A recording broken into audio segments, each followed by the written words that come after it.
Are you married and retired? Have you heard of the survivor tax trap? Let's talk about it. Hi, I'm Dave Lopez. And I'm Chase Lopez, and we're financial advisors with ILG Financial. And this is Retire Your Way with ILG Financial, where we talk all things retirement planning.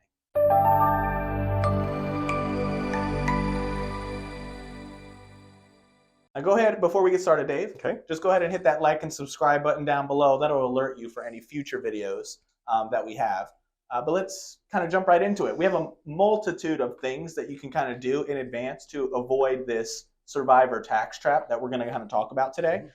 So the first one. Well, let's jump in first. Yeah, because I didn't do it. Good point. I just did the header. What is, Chase, the survivor tax trap?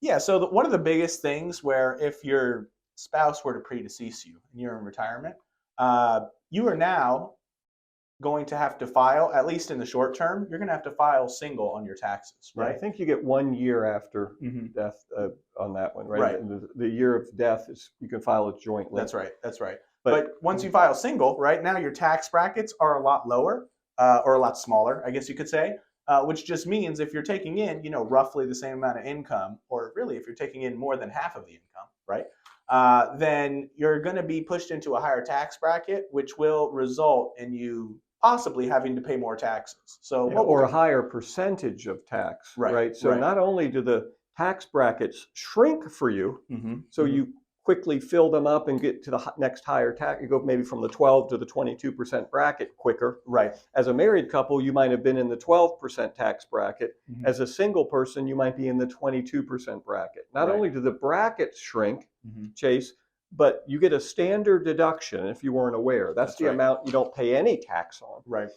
For a married couple, it's depending on when year, it's around $30,000 if you're a retiree over 65. When your spouse dies, it gets cut in half. So now half of the money that was taxed at zero. Right. So those two things combined results often in people retiring and then just getting this sticker shock where their taxes go up and their income may have gone down a little. Right. So and there's things like Medicare that are involved in all of that, right? So it's just something that, to your point, can give someone sticker shock. So what we're going to talk about today is a couple of things that you can do in advance of that happening to mitigate some of that survivor tax. Yeah, there's some things we can do in advance to mitigate it, and then there's some things to do once it's happened to try to help mitigate it. So we're going to do a little of each. Yep. So let's start with the first one, and that's with your, making or opening taxable accounts, and also doing Roth conversions. How would that kind of help? Yeah, so here's the trick, and this is one of the biggest culprits in this survivor tax trap. And it has to do with your retirement account. So just to make an example, let's say that you've got an IRA worth $500,000 and your husband has an IRA worth $500,000. Well, when you get to your required minimum distribution age, right? That's the age where the government requires you to take money out so they can collect tax on that money. And we have a video about that, by the way, if you want a little bit more information about that. So I don't want to get into details on that, but 73 or 75 right now. Well, what happens is you're pulling that money out. When your spouse dies, you inherit his or her IRA, so you still have the $1 million. That money still has to come out, but now it might be taxed at the 24 bracket instead of the 12, or the 24 instead of the 22. So you're stuck now, and you're paying more tax on the same money than you were before. So what can we do about that? Well, if you're worried about that, what we can do is, while you're married and you're still able to take the larger standard deduction and you have the bigger brackets as a married couple, maybe we start paying some of the tax now at the lower tax rate. And you do that by taking money out, even though it's not necessarily required, converting it to a Roth. So that now when you pass, imagine if by the time that your spouse passed now, $500,000 of that $1 million had already been taxed and moved into a Roth.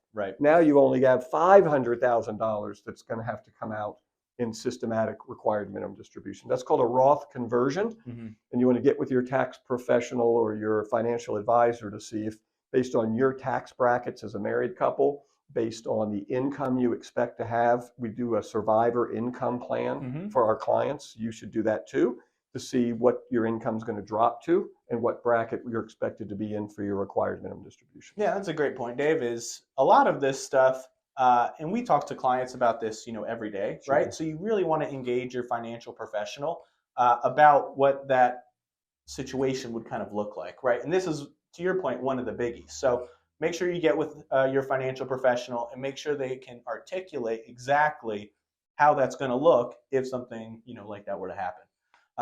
Let's move on to the next one. Okay. So another strategy Yep. or tool that folks can utilize, and this probably would more so fall into if something were to happen to your spouse, and this is after that happened, right? That's a kind of strategy to use after it happens, and that's charitable contributions. So why don't you jump into how charitable contributions can kind of help in that situation? Yeah, so if you're giving money away Right. and you're itemizing your deductions, you can deduct the money that you give away. Right. So that can lower your income. So for example, if you've got $100,000 in taxable income, pensions and a Social Security check, and you're going to give away $10,000 to your church, if you're itemizing your deductions, you can take that off the $100,000, lower your taxable income by $10,000. Problem is, if you're using the standard deduction, because it doesn't really apply, right? Yeah, it doesn't apply because you can't count deductions if you're taking a standard deduction. Right. So there's a way around that. You can take at 70, you can start moving money and donating it. But instead of donating it from your checkbook to the church, you can have it go right from your IRA to the church. Right. Now, the advantage of that is that if you don't touch that money, the withdrawal doesn't count as a taxable IRA withdrawal on your account. So same 100,000. Right. If you take $100,000 withdrawal from your IRA, and it could be because you have to, a required minimum distribution. Right. Or it could be just because you want to take the money out, you pay tax on that $10,000. Now it's $7,000. Right. And you give the church $7,000. Right. That's not the most efficient way to do it, right? Right. What's the most efficient way? Yeah, so you'd really want to have the money, to your point, sent directly to the church. So going back to kind of the previous example that we were using, where we said, hey, you inherit your deceased wife or husband's IRA, and now your $500,000 IRA turned into $1 million IRA, and you still have to take that required minimum distribution out. Well, if you're charitably inclined, you can have some, and you can pick the amount, you can have some of that required minimum distribution sent to the charity of your choice, whether that be the church or whatever. And that way, you can lessen the blow of that required minimum distribution, that you already had to take, right? So there's some strategies that you can use charitable contributions to your advantage, right, from a tax perspective. And I think you should definitely kind of broach that if you're in this kind of survivor tax trap situation. That's a mouthful. I know. What's the next one? All right, let's jump to the next one here. Next one, let's see here. So the next one is you can use a strategy where you're going to harvest capital losses to offset some capital gains. So this is interesting. This is outside of the retirement account. We've kind of talked about IRAs and 401ks up until this point, but this is a strategy that you can use in a regular account that's outside of your retirement accounts. Yeah, so what you really want to do, let's say you've got a regular account and you've got a bunch of stocks or mutual funds. Right. You just want to get with your tax professional or your financial advisor and say, listen, is there a way if I know I'm getting a gain on a certain stock, my Apple stock's up, and I'm going to sell the stock so I know I'm going to pay tax on the gain. Is there another stock that I'm okay selling? Right. And again, first step would be, am I okay selling the stock? Right. And if it's at a loss, the loss can offset the gains for the Apple stock. Right. And you know what? Even if you're not okay selling the stock, there's some strategies you can use. One might be you sell it so that you can get the tax benefit of the loss. And then you can turn around and buy a similar stock, not the same stock necessarily. There's some limits on being able to do that.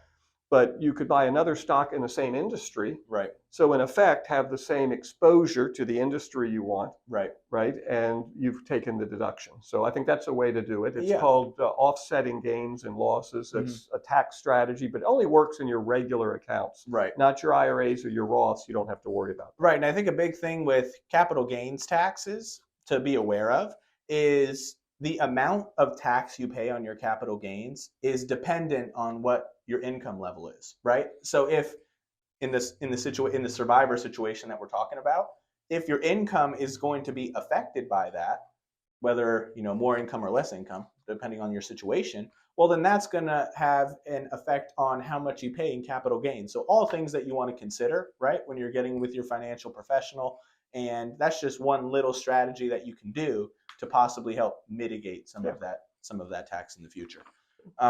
Next. The next one that we have is you can take advantage of an age disparity. So if you have a big age disparity between you and your spouse, so you can kind of take advantage of that. Let's do this one real quick because it's not as common. So Yeah. let's say that the husband is 60 and the wife is 80. It could be the other way around, right?